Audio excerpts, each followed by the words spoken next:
A 300-ton flour mill's profitability comes through the extraction rate and the pre-session. Let's see how this production line helps boost the bottom line. After initial cleaning, wheat is stored in silos, then scientifically blended by variety with precise ratio control. From pre-cleaning to storage, the whole process is one-touch controlled. On the milling floor, 18 4-roller mills plus 4 8-roller mills. Light grinding process reduction, each with a clear roll ensuring flour color and high extraction. On the purifying floor, 12 purifiers works with 4 double bran finishers. They effectively recover the flour from the bran, boosting extraction rate and pushing profits higher.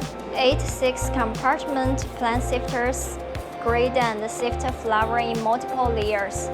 On the discharge flow, 56 airlocks work together to fully separate material from air, improving sifting stability and flour quality. Finished flour enters the packaging workshop where 3 double electronic packers handle bagging.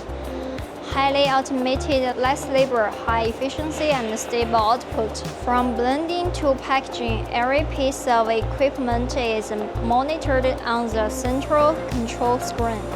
Even when you are away, just open your phone to check production anytime. A 300-ton line is not about the limit, it's about our commitment and consistent quality.